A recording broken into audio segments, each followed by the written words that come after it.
We welcome all of you to Georgia Coalitions for Public Education's initiative to provide a service to all of the school board candidates.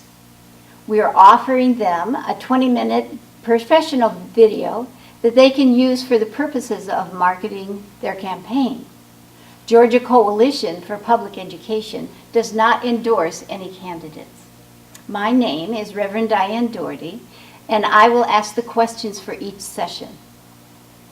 The candidates have filled out a questionnaire that will be put on our website and Facebook page as well as theirs. Well, I'd like to welcome Micah Rowland. He is a candidate for the at-large seat for District 7. We're welcome. Thank you. And the questions that I'll be asking you are, the first one is, what schools in your district are targeted as struggling schools by the governor's standards? Well, currently, one of the schools that's identified as a targeted school in my district, and so I live in Mechanicsville, and so that's NPUV. And so this school is currently Barack and Michelle Obama Academy. So right now they're doing programs to improve the scores for our students in this school. Excellent. So what evidence-based programs do you support for addressing the needs of struggling students and schools?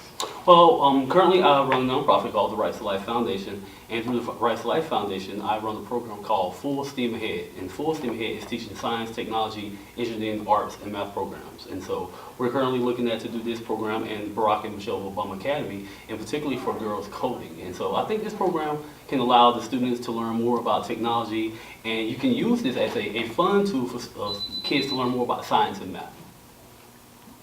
So do you believe that Atlanta Public Schools should invest in and improve existing neighborhoods of struggling schools while remaining and serving the population that currently lives there?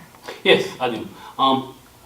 Basically, I believe there's a barrier. I think there's a barrier to a lot of the external programs that try to come to these schools. In particular, like I just mentioned, my program. And so we had some difficulty getting into the schools, and as far as people letting us into schools and having administrators and/or faculty there to basically monitor the kids with our tutors in our program. And so I think it's important to build up the school because the people in the neighborhood are part of the school as well, and I think that they should all be involved with these programs.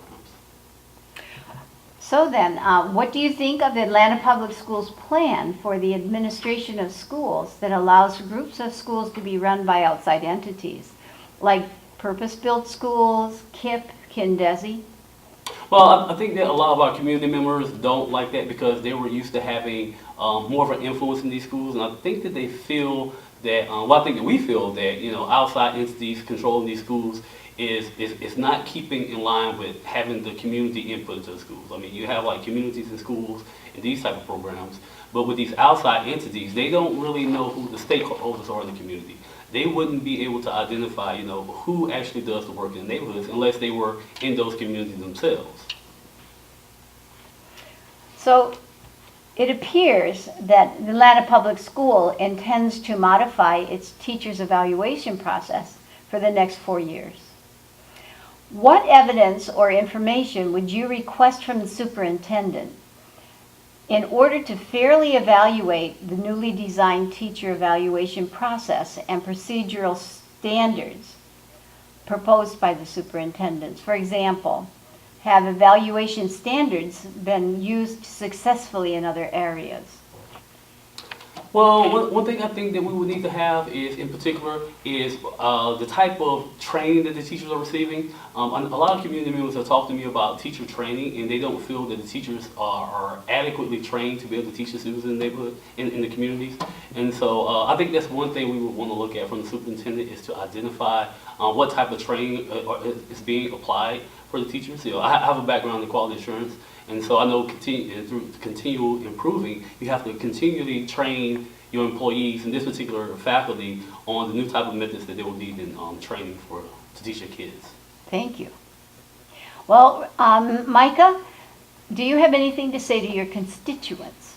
Well, I think that we need to come out and vote this November, in particular because we want to be able to maintain control of our schools and improve our schools from within. I think that we need more parents to be involved with our schools. I'm one of a few guys who are working in the schools, and I don't have children, But, you know, I consider all the children I work with as a part of being my kids. And so I teach them what I feel that I need to learn in education, and I hope to continue to improve on those things.